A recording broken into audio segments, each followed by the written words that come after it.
అత్యాధునిక labs, international collaborations, advanced placements.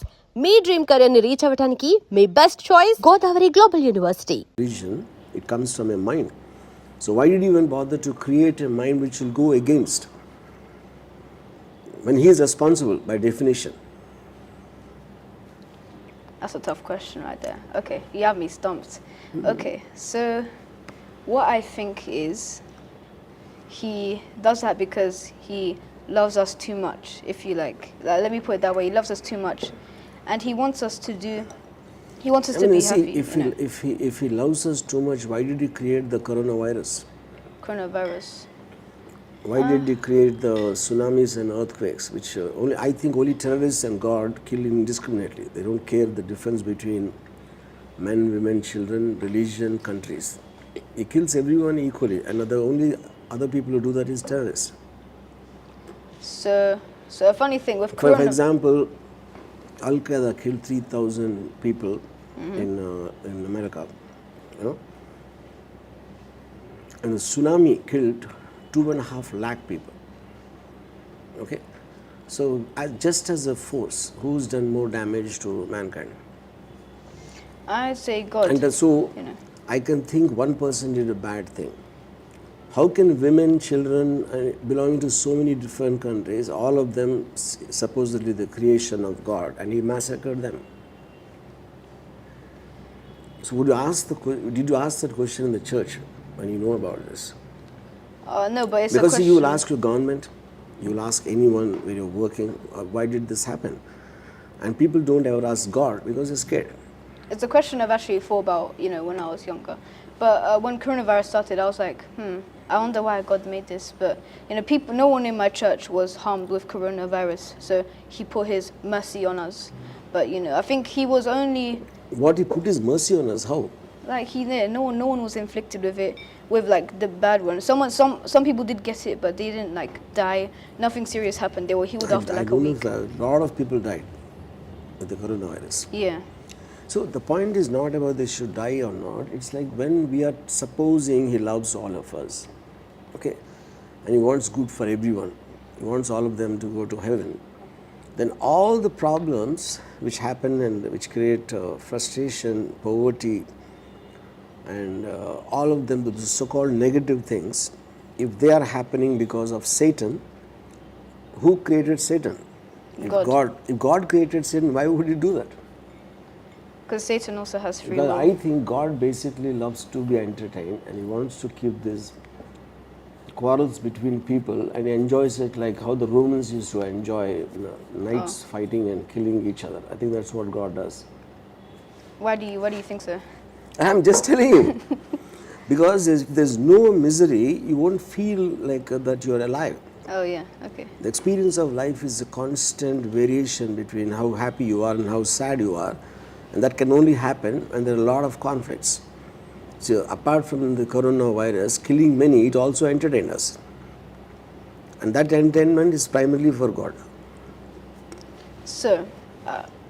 Okay, now let me come to the question. If when you want to be a music director, you want to be in the Guinness book, you want to have something, let us say 5 to 10 goals you have, and you're also going to church every day, and you're probably praying for this to happen, and then when just before you die you achieve none of these things, then will you hate God at that moment? No. Because you're scared, then he might send you to hell. Oh no, not at all. So if he does actually end me before any of that happens, God forbid, of course, but in case that does happen, I would be happy because I get to go to heaven. I don't have to worry about all the bad things on earth. I'm stress free. And there are much more better rewards than Guinness Book of World Records or becoming a music director. There are much more better rewards in heaven. But see, you're living for the purpose of having an objective which you already identified. Then how can you say that it's okay? I mean, you're okay with what you get. That's what you're saying. Yeah. Yeah, but that is being defeatist. Ambitious people don't do that. Oh. Yeah, people who make it in the life, they are relentlessly pursuing an objective. I guess in this case it's an anomaly. I mean, I would I would. Which means you're not desiring it with enough passion. Anybody wants to, because everyone desires something, but the degree of passion makes a lot of difference. When I wanted to be a director, I was like kind of consumed with that. I didn't want anything. Every second I was feeling like losing my life in the pursuit of me getting my objective. All right. So, how would you say I could increase my passion? I feel you already have, you're just not able to tell it in so many words because you're still dependent upon, you're not an adult, you still have your parents and maybe various other aspects, maybe you don't have enough knowledge. But I think a person of your intelligence and your understanding, I don't think you can be without a very high degree of passion. For example, my passion, I realized probably when I was 25. Between 23 to 25, I would think. Till that time, my fingers were everywhere. Maybe I had goals, but I just never really pursued them relentlessly with a single-minded focus. Yeah, that I think you might have, you might get in the next 2 years, or maybe next 5 years. It's just a question of timing. When I was in school, I hated my studies. And when I never believed in anything. But at a point of time when I was lazy, at a point when I decided to become a director, that's when the whole thing changed. And that kind of coincided with I was making money myself without my parents' support. You know? So when I became financially independent, and I don't need to care about anyone what they think, obviously the focus will be far more because the decisions are coming from only you. So when you said you're smarter than your parents, which aspect of theirs you think is dumb? Okay. Don't feel embarrassed. You should just we're having a man-to-man talk here. Or a child-to-child talk, if you feel. Yeah. I said that with the most respect I could, because you said Jesus was watching. But either way, I probably would have said me, because But okay, so which aspect do I think is not as smart? Dumb. Dumb. Okay, then let's go. Don't with that. try to. Perhaps general knowledge about certain things. Okay, fine, fair enough. Yeah. So. Now, when you said you're more connected here than to Poland, and since you live there, maybe now you live somewhere else, fine. But if you, let us for a second imagine, you live only there. So one person belonging to one country, loving another country, don't you think it comes under doing some kind of injustice to being disloyal to your own land, especially motherland? People just generally want to be very grateful and loyal to the motherland, and you are betraying Poland and your mother. I wouldn't say I'm betraying. I do still respect Poland a lot, Don't give me consolation prize. Okay. Here the matter is about making a choice only between two. I love you too. No, that doesn't work. Well, when I was little, I was always... most children were a mommy's boy, but I was a daddy's boy when I was very young because my mom was always at work, So you're betraying your mother also? Well, I'm not... Yes. Okay, yeah, okay, when you take, when I see your mother's picture, you take and she gave you birth, and she went through all the trouble, and you're betraying your mother. So... What? I want an answer for this. You say, either you say yes or no. What's the question? You love your father more than your mother, is what you said. You love your fatherland more than your motherland. These are the second two questions. So it just comes under betrayal, both your mother and your motherland. That's what I'm saying. I disagree, because... and then you have to give me an answer. Okay, okay, let me do that then. Okay, so I disagree with what you said, because you can still, when you are further pushed... Let us imagine this interview will never be seen by your father and mother. Okay. This is all hypothetical. Nothing is real. It's just like I'm throwing a situation at you. If your mom and dad would never see this interview, would your answer be different? No. It will No. still be. It will still be the It will same. be still vague. Right now you're being vague, and even then it will be vague. If I were you, I would answer. I mean, it is not as simple as just saying, I love this, I love that. There will be aspects of it. What you connect here, what you connect there. And so it is impossible to mix up. But eventually, one thing has to outweigh the other. Because you can't have the cake and eat it too, if that is the situation. Then it's also a question of what does it mean saying that I love my country? So what do you think is a country? Is my country. Well, since I was raised in England, I don't want to betray both of my parents, but sadly I am. I'd say England, because because I was brought up there. Yeah.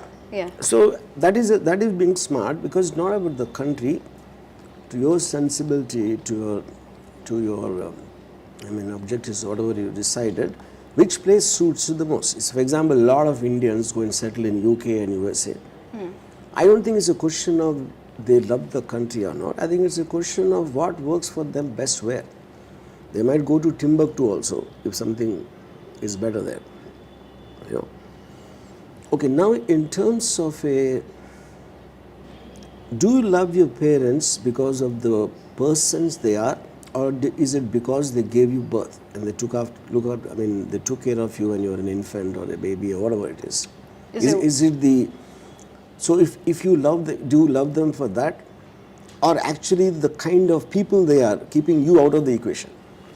So is it like, do I have to pick like either one or the other? Or? No, I'm giving you I'm asking you which quality is why you are so close and bound to your parents. Probably because of the kind of person they are, like No, kind of person they are means, first of all, in your age you would have not met. For example, if you are not, they were not your parents, they're people, and you meet someone else. And all of them, I would refuse to believe that you think in all the people only your parents are good persons or whatever persons you think they are. So the emotional bond that they took care of you with so much of love and thing, that should be the main factor why you would have an emotional bond towards them, isn't it? Yeah, that's true. But like a child, let's say I'm a completely different child. Eventually, any human being is being taken care of by the parents at the end of the day. Taken care is nothing but giving love and caring and feeding and giving him a good life, right? So that is the reason you love them. Right? That means you're just being selfish because they're doing good for you, you love them. And what if your father used to all the time beats you up and your mother doesn't care about you? Then even though they gave you birth, will you still love them? Yes. No. Then it defeats the purpose. Just now you already agreed that because of the love and care, I love them. And I said, when they don't give that, how can you love them even in spite of that? I'm a very confusing person. I have bonds with people, and that's based off of the friendship and how much time is spent with them and how many good memories we have and all of that stuff. So yeah, I'm a very confusing person. I have lots of opinions that contradict each other, but yeah. But that's the correct answer. But that is not the correct answer. Okay, I'll put it in another way. What if you are born to Osama bin Laden? Would you still love him? No. Yeah. Which means you're again making character judgments. It depends. It is a character judgment eventually, but he actually is given birth. You wouldn't be there without him. Wait, so he gave birth to me? No, I'm asking hypothetically. Oh yeah. In other words, if your parents are bad, in your view, I'm saying, in the world's view, and then good in the same context. So then it comes either you are selfish about yourself, and because they added to you in love and care and whatever physical things you need, because of that. So they served your self-interest. That also proves when they go the opposite, you should hate them. Okay. What?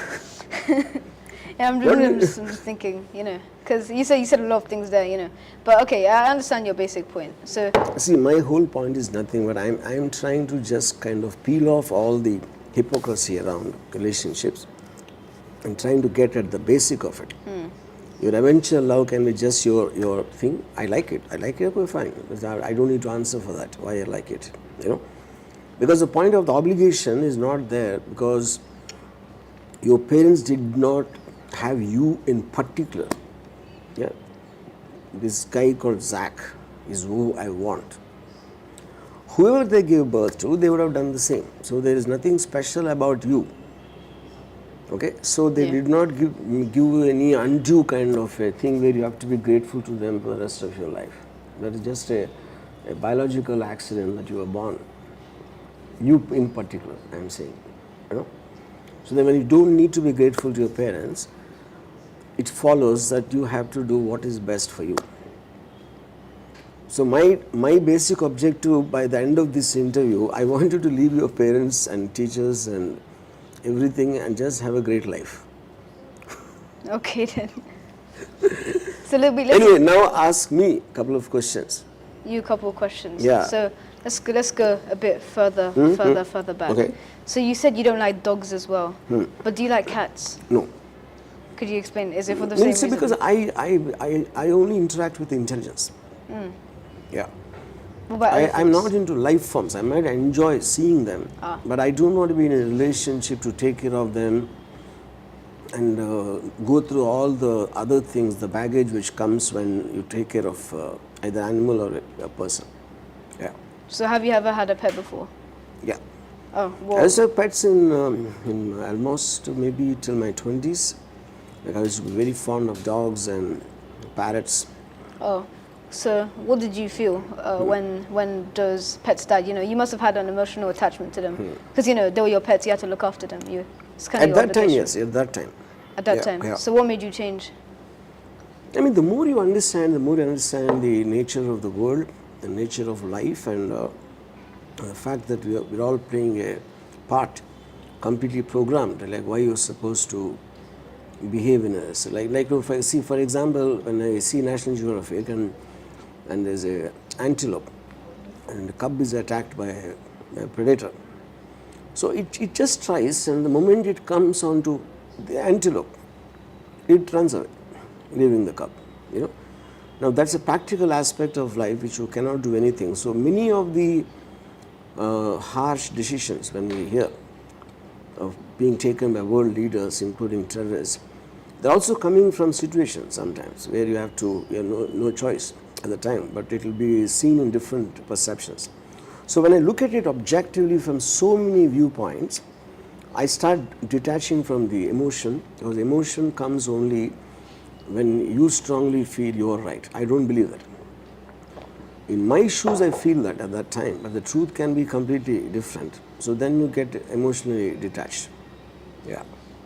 So When the dog died, for example, when you said, and I might feel sad, but the truth is so many people, so many animals and people die. For example, if I'm giving like a meat to the dog to eat, the meat belongs to a live animal. yeah. And I'm discriminating just because it's my dog and that's someone else's animal. That's God's thing. So I think we're selective in our emotions. We just feel only for things which matter to us on a selfish level. So you are pick and choosing. See, for example, if I was a coronavirus, I will hate mankind for inventing the vaccine. Yeah. Now, because you're a human being, you hate the coronavirus because it's killing you. So that's all subjective. Yeah. Okay. So that is the reason you should not have attachments, is my belief, whether it's dogs or people or anyone, because when they die, you'll feel sad. Yeah. So to avoid feeling sad, we should not have attachments at all. Is that what you totally believe? Yes. So I what about- practice, yeah. So what about your parents? Yeah, same. So, but when you were younger, did you love them?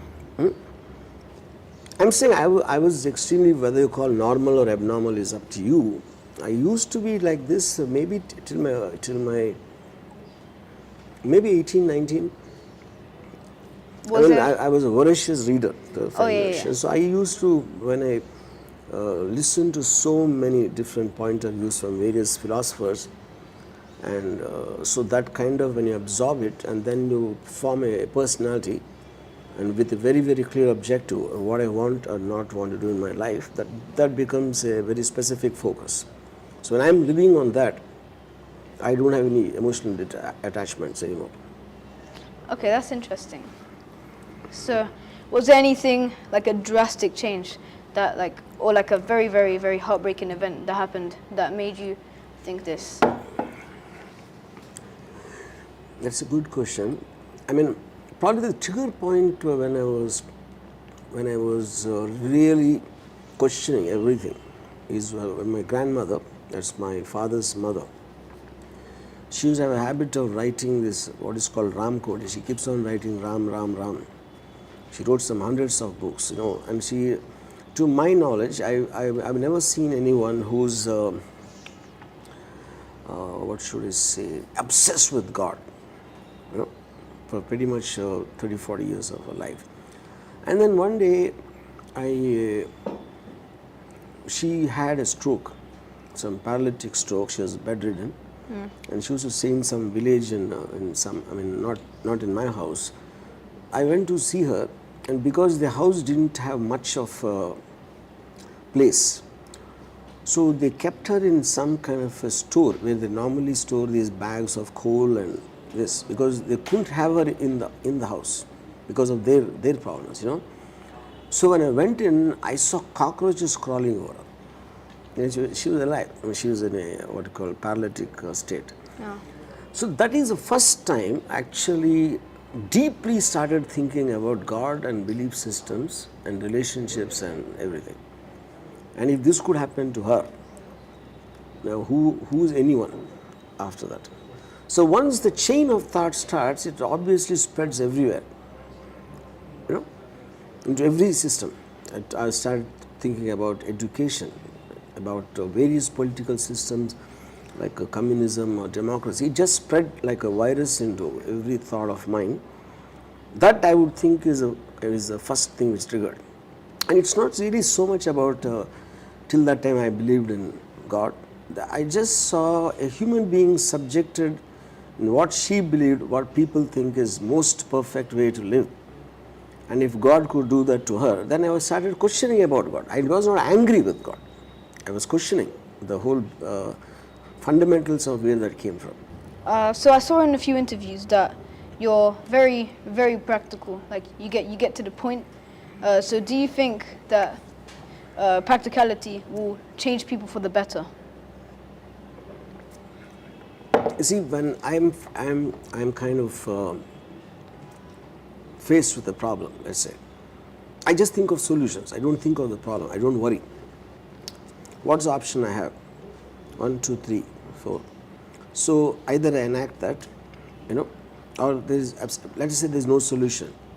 But recognizing that there's no solution is also a solution. Then you have to live with it. You have no choice, But I never worry, because thinking and worrying, a lot of people don't understand the difference. Thinking gives you a solution, gives you an approach, at least whatever.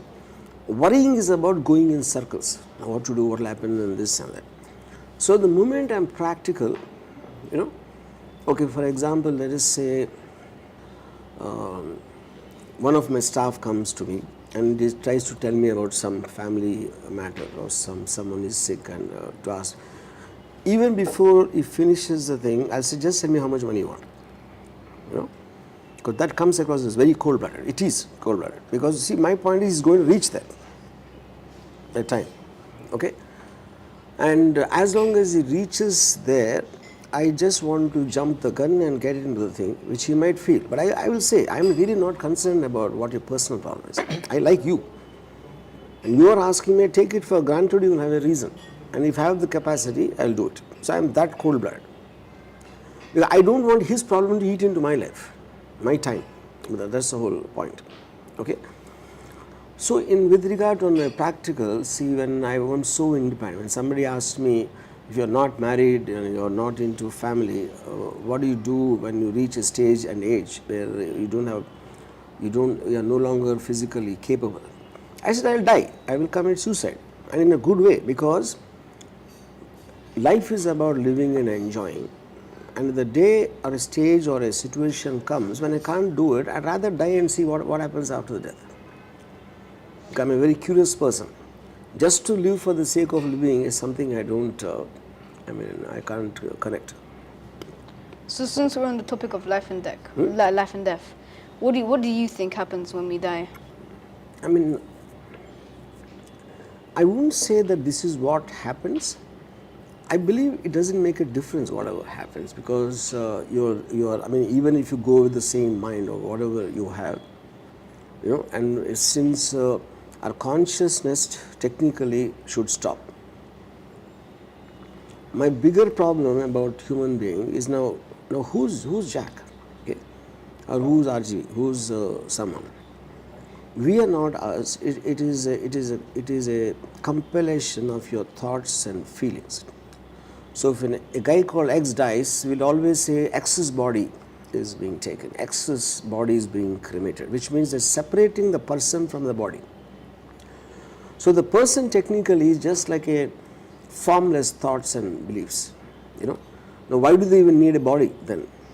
That's one question of mine, okay. So when you are upset with someone, you're actually upset with a certain summation of beliefs and this thing. You're angry with that person, you know. That sounds very stupid. If formless things are hanging around and they just have a body for identify that those are in this body, you know.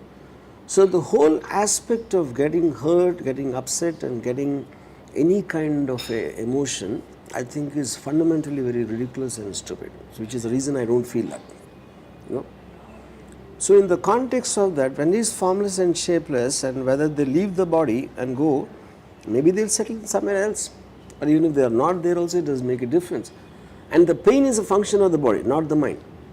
So when they leave the body, you don't feel the pain anymore, and you're not interacting with people, and people are the guys who create problems. So if you don't have people, and you don't have the body which creates pain, then technically you should be the most happiest when you die.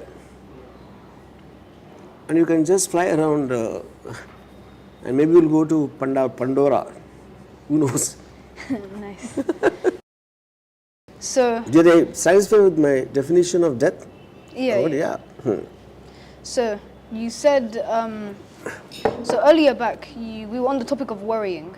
So did you worry when you first started your career and you entered into your first controversial topic, that like the first thing that made you controversial? Were you worried then? I mean, because I always had this orientation, and that is come definitely from my reading more than anything else. When problems are like, if you think they are there, if you don't think they are there, they're not there. You know, more simply put up, if like I said, if I get into the option, what is options I can do, if you get into that mode of thinking, everything is a solution. Like for example, I tell you, I was in my Bombay apartment in 2006-7, something like that. There was an earthquake in Latur district in Maharashtra. You know? So I live in a duplex apartment, and I was just in the bed, I mean sleeping, and I suddenly felt a shaking.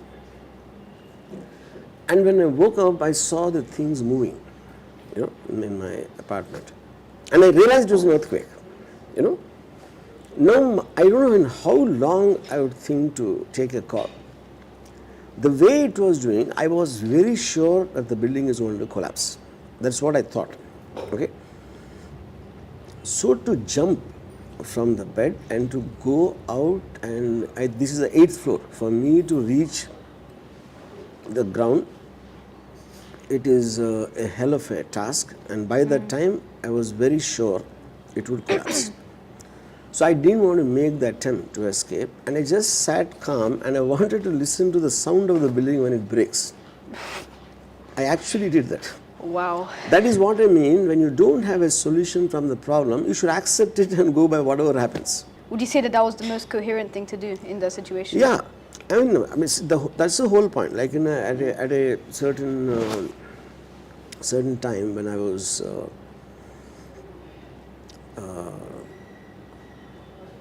I live, like I said, I live in this duplex tower. Okay, usually when I come out, my boy who works with me, he calls the driver and says, sir is coming down, keep the car ready. Now the car is at the back of the building, okay, and now he drives it around the building and comes to the portico. So meanwhile I come from the left, okay. Now when I came here, there was a right gate and there was a left gate to the building, okay.